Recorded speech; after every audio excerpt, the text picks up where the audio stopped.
All righty, we're going to go ahead and get started here. Good evening, everyone. My name is Jeremy McLazek, and I'm the Sybil Harrington Director and CEO here at Phoenix Art Museum.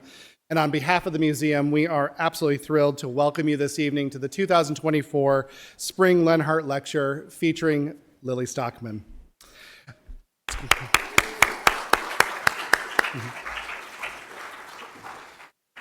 I want to first, of course, acknowledge, as I always, it's so important that we acknowledge, of course, the board members who are here with us, our circles of support members, and our museum members.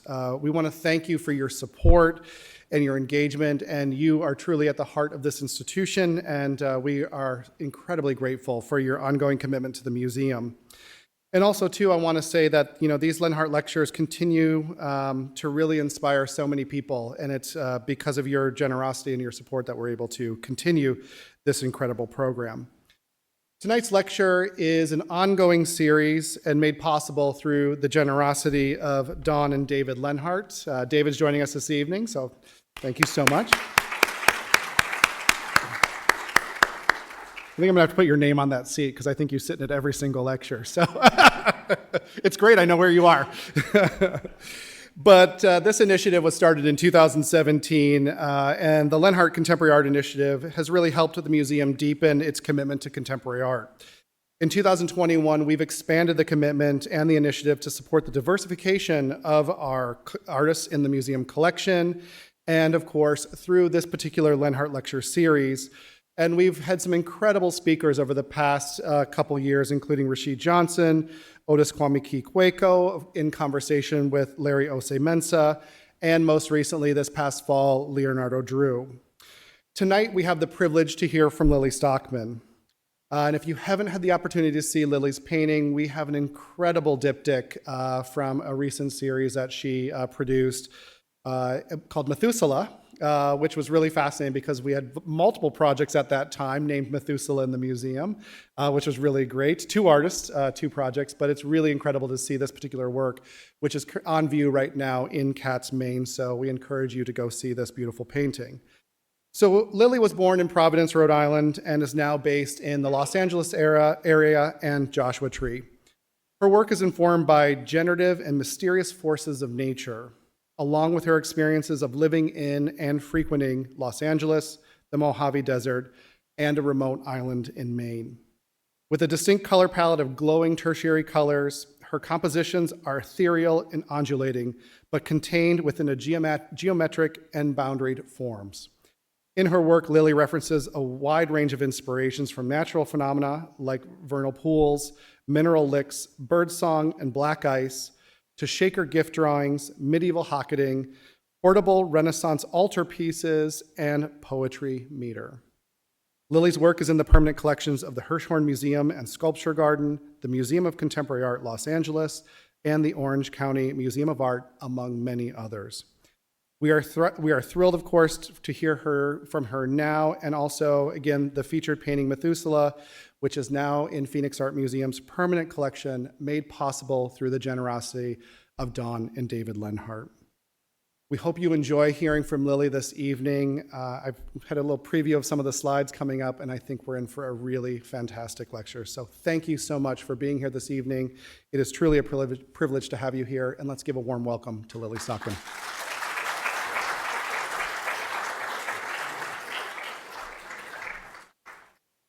Good evening. I'm Lily. Thank you so much for being here. I've been in Phoenix for 3 days now, and I feel like I have a whole new chapter of work ready to come out. I have to get back to my studio because it's been so inspiring for me. So thank you, David. Thank you, Jeremy, Olga, and the whole team who's welcomed me here and made Phoenix such a lovely place to spend the past few days. So this talk is called The Grid and the Void.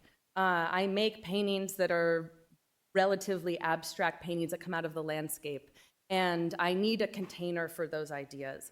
And in art history, there is the structure of the grid, and then the subject or the essence of the painting I think of as the void. So I'm going to invite you to close your eyes if you'd like. I'm going to read you a very short John Ashbery poem and see how this relates to your life. What flickers of your own life come through as I read this poem? Late Echo, John Ashbery, 1979. Alone with our madness and favorite flower, we see that there really is nothing left to write about. Or rather, it's necessary to write about the same old things in the same way, repeating the same things over and over for love to continue and be gradually different. Beehives and ants have to be re-examined eternally, and the color of the day put in hundreds of times and varied from summer to winter, for it to get slowed down to the pace of an authentic saraband and huddle there, alive, resting. Only then can the chronic inattention of our lives drape itself around us, conciliatory and with one eye on those long and plush shadows that speak so deeply into our unprepared knowledge of ourselves, the talking engines of our day. So whenever I'm stuck in the studio, I go back to that poem. And a lot of the prompts in my paintings come out of poetry and out of the structure of poetry, not just the meaning. So the structure is the grid, the meaning is the void. Here's a picture of Anne Truitt's studio sometime probably in the late 70s in Washington, D.C. And she's a painter and an artist who has been almost like a plinth of an icon. Her sculptures are an inspiration to me in how she both combines the structure of the physical object of her paintings and this ethereal color quality. Stanley Whitney, great grid painter. Stanley is a painter who I really admire and has been making these grid paintings for 30 years. And I look at artists who have been doing what seems like the same thing for a really long time and try to kind of peek behind the curtain. What is it that they're after? What is keeping them engaged in using the same structure of these paintings? Helen Torr, void painter. I could have used any number of early American modernists, Georgia O'Keeffe painting, or Helen Torr's husband, the better-known painter Arthur Dove. But I'm putting Helen Torr here because probably most of you in the room have never heard of her before, but she's a really important lion in the beginning of American modernism and thinking about the American landscape within her own self. So I love seeing these two paintings together because this is the language I'm working in. I have a big printout of Fra Angelico's Annunciation painting studio above my schedule. So every time I'm looking at a deadline or thinking about some sort of structure within my own life, I can look up at what I think is a perfect painter's painting. It has three-point perspective. It has all of the structure within it. It has a narrative. And then it has this beautiful little swift. And this is like the punctum of the painting for me. I love this little tree swallow or cliff swallow that's just being looked at from a saint in the architecture. There's the dove of Christ down below. Everyone's looking down at Mary. But I feel like the swallow is kind of there for us. And I promise I'll get to some of my paintings after this. But this is giving you kind of an idea of the world of the American landscape and how different people approach it. Because this is the language that I am still trying to define myself. So Forrest Bass reminds me of that Annunciation painting. He was a bait fisherman in the Gulf and made these very small paintings. And the first time I encountered them was at the Whitney Biennial maybe 10 or something years ago, where Robert Gober had been invited to do his own installation. And instead of doing his own work, he made a separate room full of Forrest Bass paintings. And I thought it was the most generous, beautiful gesture to introduce an artist to so many people visiting the museum, a show within a show. And this was the void. This was my introduction into Forrest Bass through the container of this other artist, Robert Gober. So the painting here in the museum is named after this tree, Methuselah, which is older than the pyramids. And I made the painting during COVID when I had an infant and 2 toddlers at home, was on a deadline that maybe the show wouldn't happen. We didn't know what was going to happen. And my husband and I were just desperate to try to keep our life going. And I had read some article about the tree Methuselah as being designated the oldest tree in North America. And it became this ghost that was haunting me. And I don't know what you think about when you can't fall asleep at night, but for me, it became Methuselah. It was like this beautiful floating idea of an ancient tree, almost 5,000 years old. And if you look up Methuselah, it's very, the information is very private. All of the scientists who are trying to protect it don't want the coordinates posted online. And so I loved this idea of this ancient tree that's like this whale at the top of this mountain that no one really knows where it is, but we think it's alive. And so that became the kind of inspiration for a whole body of work I did, which was the idea of the oldest living part of a landscape that I didn't know where it was, but I knew it existed, and that's the thing that mattered. That was the germ of the idea, was knowing this thing continues to exist, even if I'm having a hard time in my day-to-day life with 3 small kids. Methuselah is still holding up the mountain.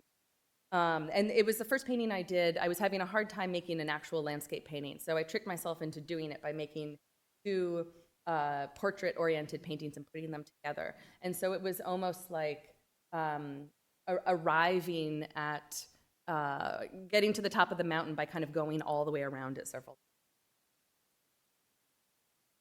So these are small paintings. That's a very large painting. These are 14 by 11, which are kind of the size of your heart or the trunk of your body.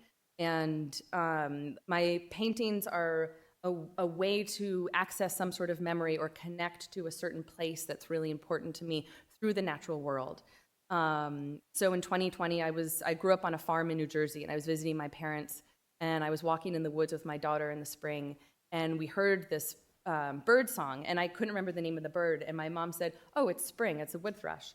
And the connection from her just giving the bird a name, even though I'd known that in my childhood, and then me being able to turn to my little daughter, who was 4 at the time, and saying, "It's a wood thrush," suddenly connected these 3 generations of women in the woods where I had grown up. And that became this inspiration for this painting. And a wood thrush can trill 2 notes at the same time, which is incredibly unusual. It sounds like Mongolian Tuvan throat singing. And if you listen to its song, it's like 2 flutes playing in harmony together. And so even just thinking about it, I can still feel what the dappled light under the spring maples feels like. The song of the wood thrush is both physiologically unusual and magical, and it's just the sound of spring in rural New Jersey. And then this painting, Cedric Morris, I'm showing you the side because I'm aware that in this day and age, most paintings are seen on a screen and over a PDF or through photography. And so sometimes I'll paint in texture, or I'll paint a little edge that doesn't show up in photography and you only see it when it's in person. And so this Cedric Morris painting, you can see that little fluorescent edge doesn't show up in photography. It just looks like part of a reflected light on the wall. And that's a painting about Cedric Morris, who is a painter and an iris breeder. And my grandmother had his irises, and that's the painting of the fragrance of my grandmother's. So in college, I had an incredible opportunity to spend a semester in Mongolia, and this is 2004. I studied with this painter, the woman in the middle named Badam, and she was an ex-nun, and she painted traditional Mongolian tanka paintings.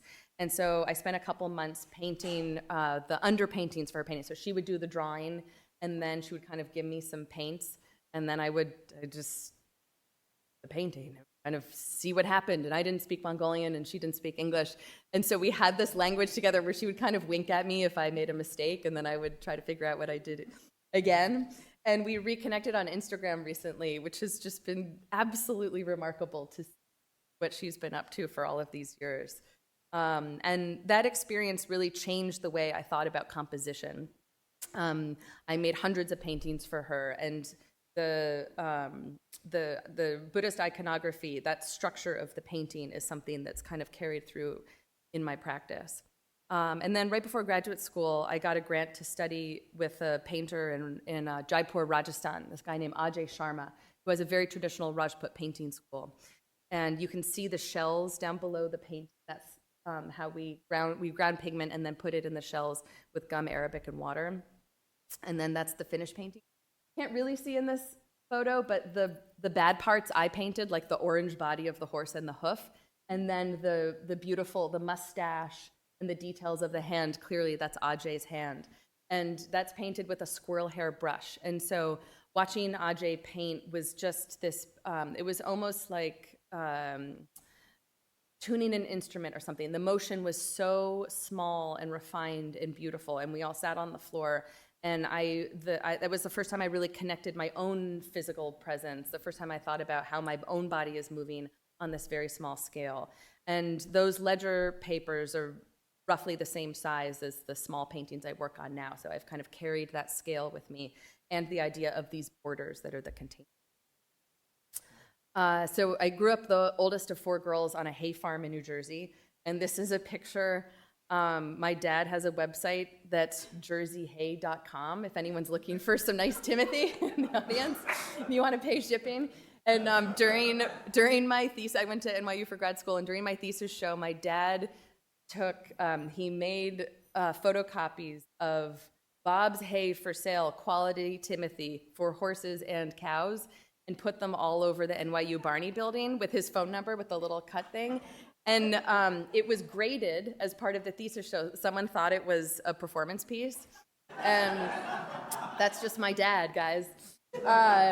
So this is from his website, jerseyhay.com.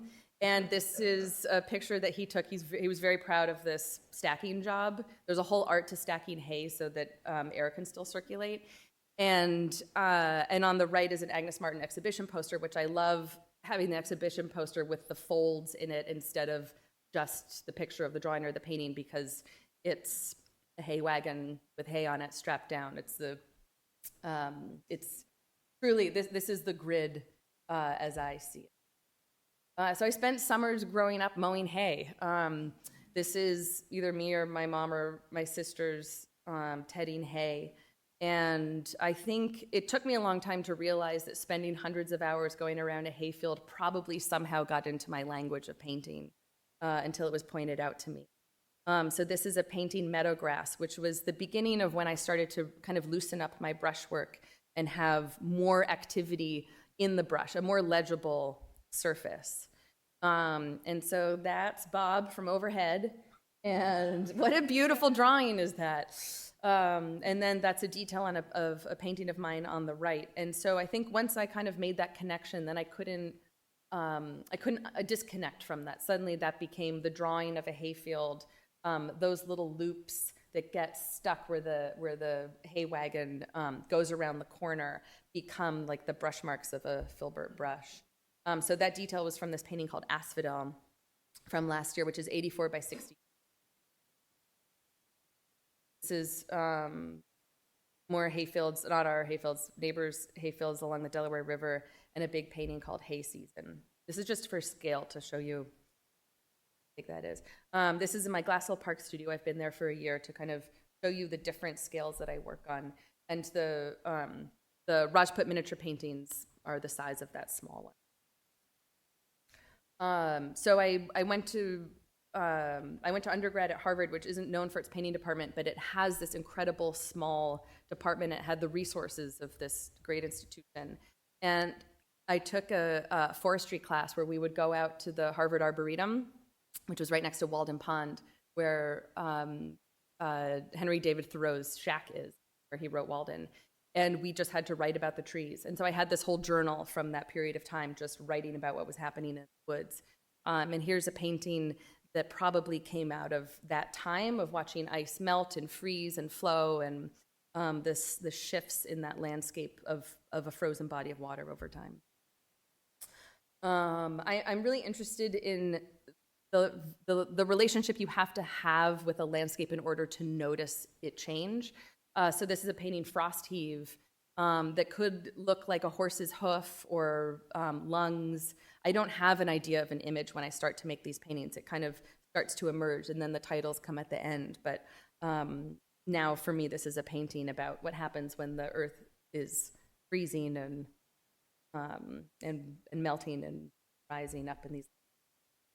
Ron Gorchov was a really important painter to me. I walked into a show and gallery when I was in Chelsea when I was in my 20s and saw these huge Ron Gorchov saddles or shields. I didn't know what they were, and I didn't know that you could do that.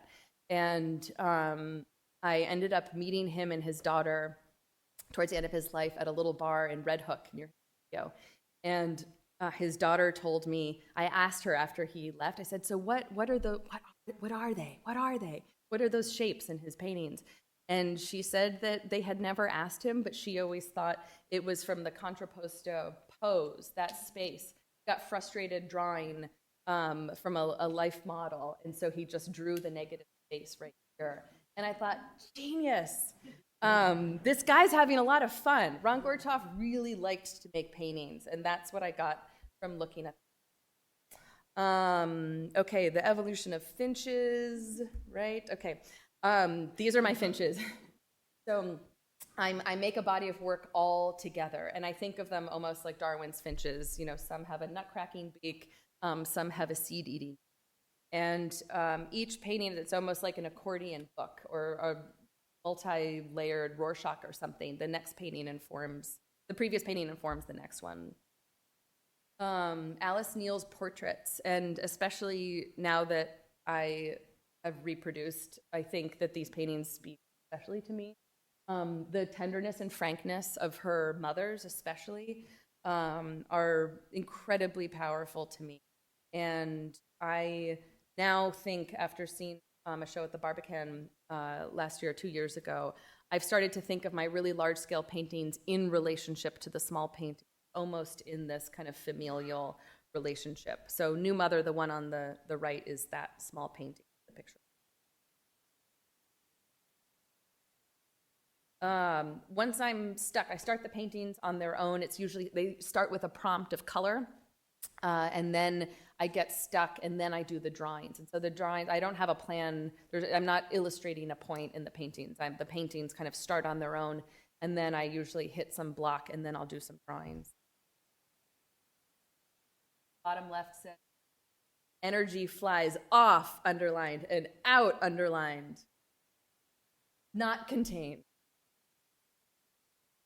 These were some photos in my last studio. I was in a warehouse along the LA River with a bunch of other women, and it was the most fruitful couple of years studio life. It took me a long time to find my community in LA, and it happened to be during COVID. We all moved into this building, and then life shut down, so we never finished our build out. So our walls never really connected. We didn't have doors.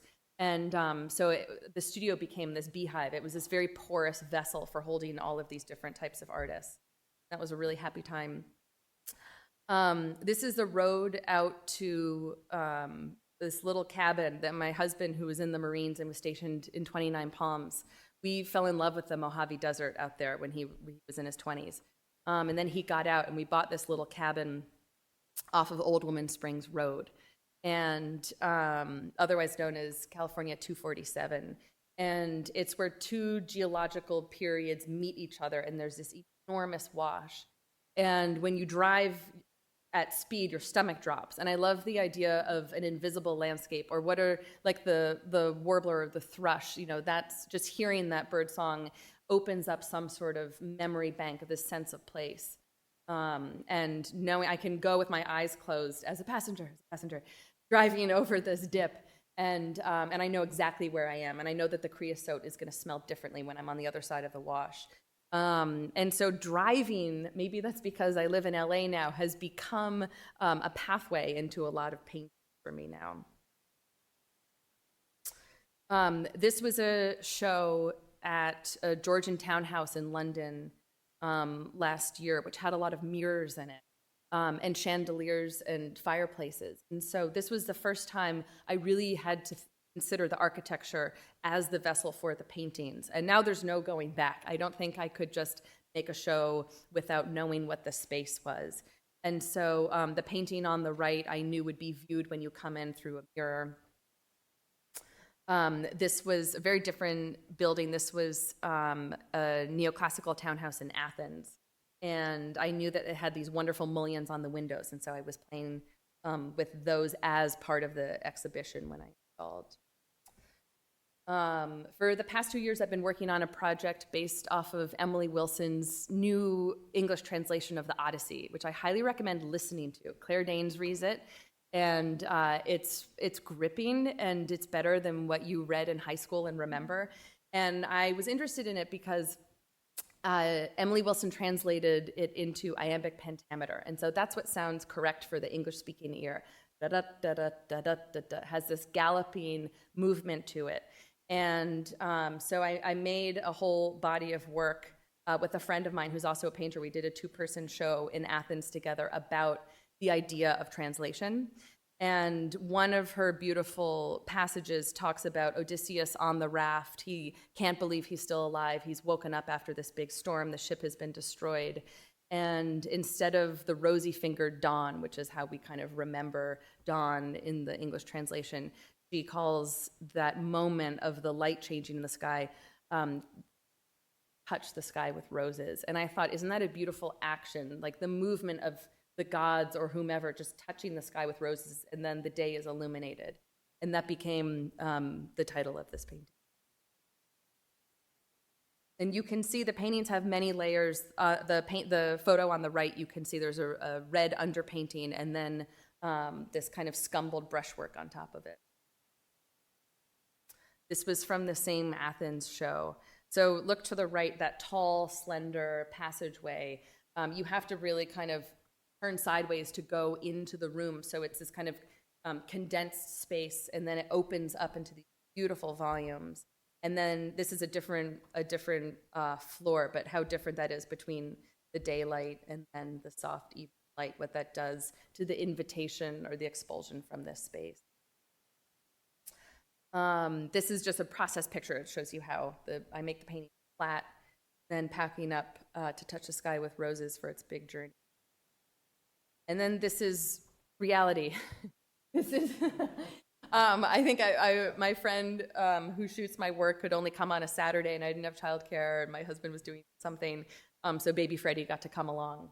So that's I guess a year ago. And then on the right, I have a big box of Legos that the kids like to play with in the models of the where the show was going to be. They use as a dollhouse. So I have 3 children, and there's no division between life and work. And when I was in grad school, I thought, maybe one day I might want to have kids, but I didn't see any people around me, any practicing artists whose careers and practices seemed engaging for them, who also had children. And it's not because people didn't have children, you just didn't ever see that happening together. And I have found LA to be such an incredibly welcoming place for people to have all of life at the same time. So 2 paintings, I thought of them as kind of twin paintings or sister paintings. Maybe it's my 3 kids on the left, maybe it's me and my 3 sisters on the right. I didn't really put that together until I was putting these slides one after another. So another part of my practice is very collaborative with a friend of mine who's a master printmaker who came from Pace Prints and then bought an old observatory up in the desert and traded some, I don't know if I should say this, traded some very valuable prints for a press, and brought the press out to the desert until he couldn't get up the mountain anymore. So then they dropped the press, poured concrete, and then built the studio around the press. Totally off-grid, super impractical, very difficult to make prints. But that's also part of the magic of the process of working with Farrington Press. So here I am at Farrington working on some prints. That's etching ink on the right. That's the press. That was a kit that Kyle Simon built around his press with his kid or one of my kids. There's some process pics. And so in the process, the first print is painted on a steel plate. That's called the mother print. And the print on the right, we used a piece of Japanese plywood that we inked, let that dry. So it was just a pale, pale whisper of blue. And we took the original plate that still had ink on it and then ran that over it. So that's called the ghost. So it's the mother and the ghost, and I love that terminology. And I always end up liking the ghost better because they're softer. So again, this is the mother print. This is the original print. And the plate still had enough ink to run it through on another piece of paper that we'd already put this pink ground on. So there's another mother and a ghost. So while I was in Athens, I got to go to the Cycladic Museum, and I was not aware of Cycladic art before I saw this. Now there's a big show at the Met, which has been getting a lot of press, rightfully. but these were early Greek human forms that were usually standing or sitting or in a violin shape. And you can see where Brancusi got his ideas. And then this Ana Mendieta on the right in a Zapotec tomb that she was working on an archaeology project there as a young woman. And I am always interested in how the body is depicted in space and in the environment, because I think I am in my practice trying to get out of my body. I'm not interested in my body in the paintings, even though it's always implied there. And this just blew me away when I got a tour of the museum. This Laura Aguilar is the first photograph in the exhibition upstairs, which I didn't know. And she is an artist that I find really moving and compelling. And I love this idea of her body next to this Charles Birchfield, kind of thinking back to the grid and the void, the structure of her photograph, those shadows on the horizontal line, her body and the boulders. And then Birchfield, who was making wallpaper in Connecticut in the 40s and trying to support himself as a painter, doing these completely psychedelic symphony of sound insect paintings is how I think about them. I can hear the Connecticut summer with the cicadas with these paintings. And it's like her body shape. It's an opening into another world in Birchfield. This is a painting that was a desert painting that kind of became about this little island in Maine. And that was a breakthrough painting for me in 2020, because I finally felt like I had both removed myself entirely from my own body from the painting, but I felt incredibly connected to the shapes that were still kind of voluptuous. And September Heat, which I put up there so you can really see this new almost violence in the brushstrokes, but that it's this contained energy. This was a show that just came down at the Palm Springs Museum of Art, which had regional Southern California artists in it. And I was trying to think where the shape from Compass had come from.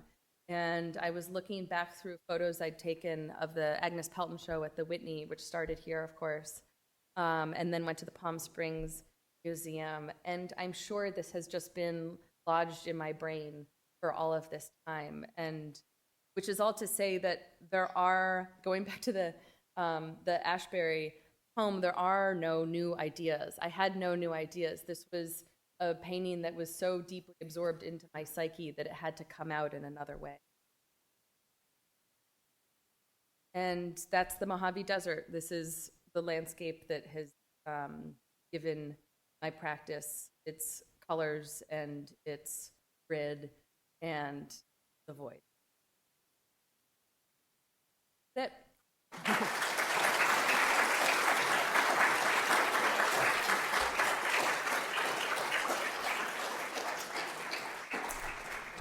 So I think we have some mics that can go around if anyone would like to ask some questions. And please don't be shy. I always regret not asking questions. I'm never brave enough.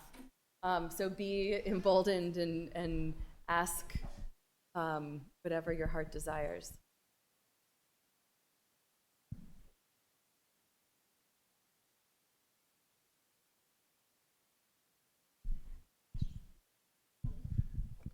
So a small work or a large work, is your technique similar? And how do you even decide? You decide in advance that you want to produce something smaller versus large? You seem to have it's either large or small. And I'm just curious kind of how the process evolves for you. Yeah, it's a three little bears thing. So I think I like the small bed and the big bed, but not the medium bed. I work on them simultaneously. And so I think the small paintings are not studies. They're their own thing. In fact, the small paintings might even be the kind of heartbeat of my studio. And I think it's a physical thing. So the small painting is like a quiet movement. And then there are days where I have a lot of energy. I get into the studio and very physical activity moving around those big canvases. And I like to kind of go back and forth because it means I'm also using smaller and bigger brushes so I don't get too complacent in the mark making, because I feel like I can get kind of stuck in the same mode of the brushwork. So it's kind of a helpful challenge to go back and forth. I'm wondering if you dream in color. A lot of your paintings are very organic, and I just wonder if you wake up with these colors in mind and then put them on paper first thing after feeding. That's a great question. I take notes, so I write down whenever, I always have a notebook with me, and I write down the colors because it's like the Emily Wilson translation thing. I think sometimes creating a couple steps removed from the thing allows there to be space for arriving at an original idea. And so I just have lists and lists of color combinations and color ideas that come from our neighbor down the street grows sulfur cosmos, which are this brilliant orange. And when the monarchs land on them, it's this incredible orange on orange. And all you can really see actually are little black spots and then little golden stamens. And so that confusion of such a optical color relationship, that's an idea. That's a painting. What's been the like parenthood? How has that, like, what's been the biggest impact on your work from that? Has there been any?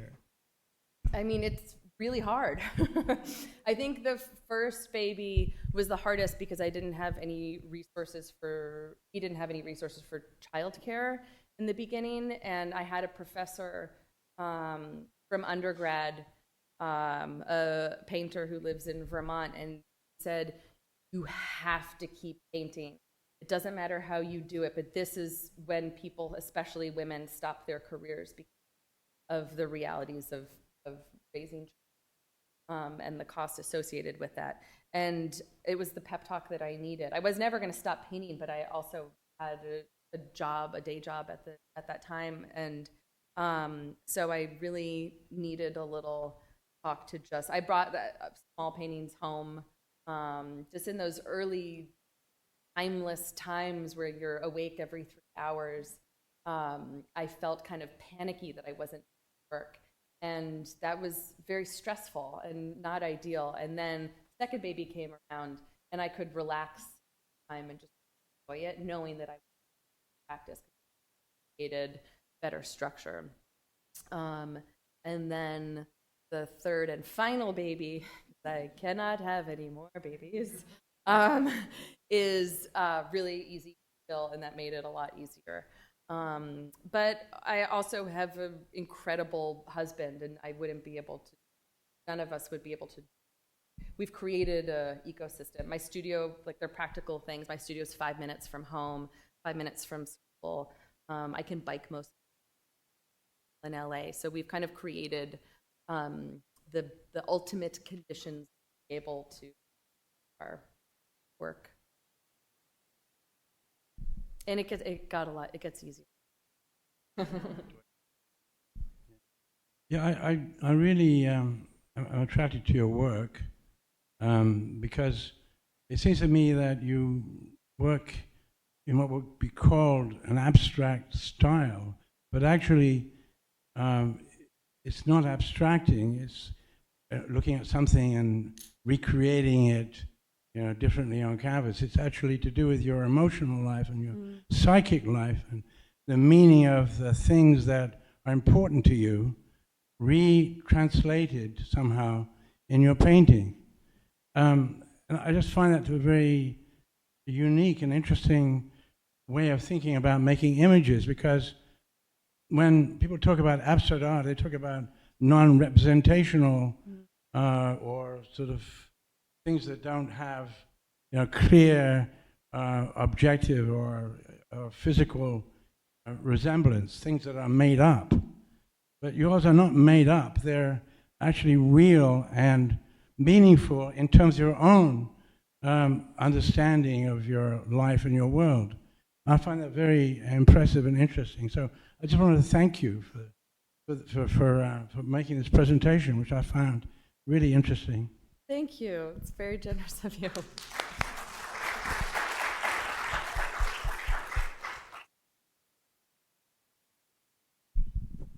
Hi. Would you speak more about your practice's relationship to poetry? It came up in the intro, and you began this lecture with a poem.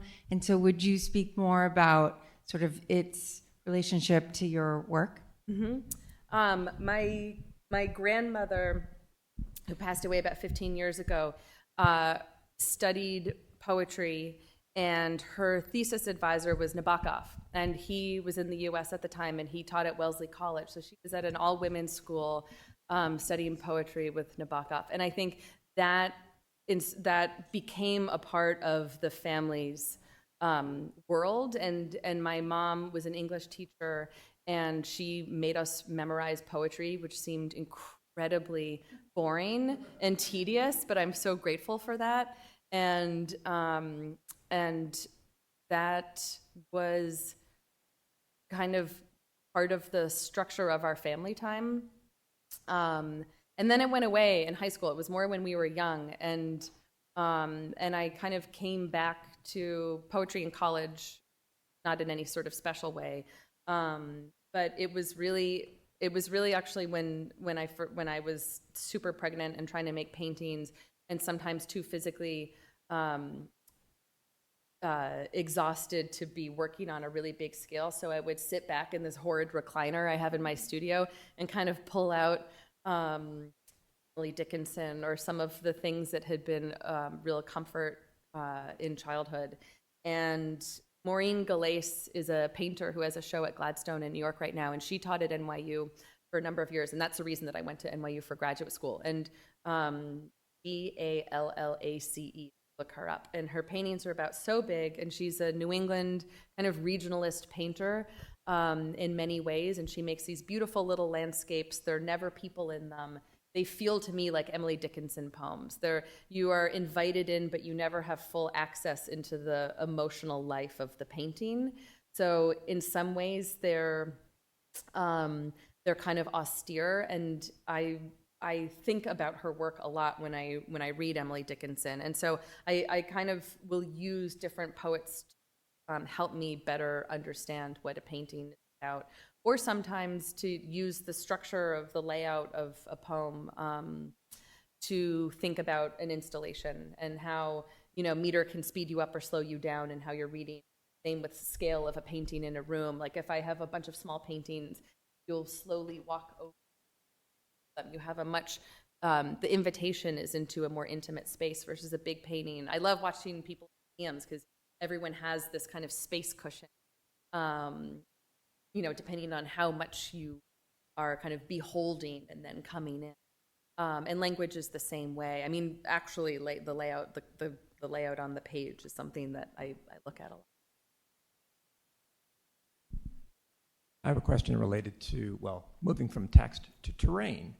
I'm curious about your sense of yourself, your identity, as regards to where you are and where you've been. So we talk about, we saw hayfields, and we talk about NYU, but also we see the Mojave Desert, we talk about LA. I'm just curious about landscape, about place, about where you are, and how that interacts with your sense of self, and how that translates either to creator structure or the work that we see. That's a hard question. I mean, I think I am the void. I don't have a sense of self in the painting.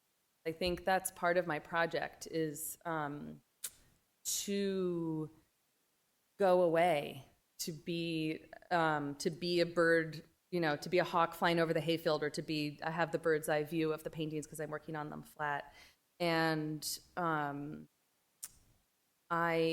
but of course, these paintings are based off of my own personal relationship to the natural world. So of course I'm implied in there. But I think, part of my project is to kind of bring the painting into some sort of energetic essence that is not bodily or not corporeal. Is that a really unsatisfying answer?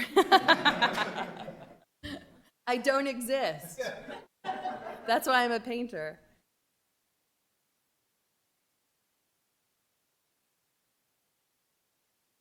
Let's give Lily a round of applause. Thank you. Thank you. So again, thank you all for being here this evening. Thank you to David and Dawn for this incredible opportunity and journey that we've been on together, and it's amazing to see where we're going. And also, too, I want to acknowledge, Lily's generosity. Part of this experience, to be part of these lecture series, is also to really engage with the community here in Phoenix, and Lily was incredibly gracious to meet with students at ASU as well as other students as well. So I want to recognize the team here for putting these opportunities together, and again, the generosity of the artists, because this is really what this is about. It's sharing knowledge. It's about the exchange that we have and really how we learn from one another and how things come into fruition. And, I've had such an amazing experience with Lily thus far, and I have a list of whole things that I need to look up, including in the bio, all these things that I didn't quite understand what I was reading, but I have to go back and see that. But it's truly amazing to have you here this evening. Thank you for your ongoing support of Phoenix Art Museum, and we'll look forward to seeing you in the fall for the next Lenhardt Lecture. So thank you and enjoy your evening.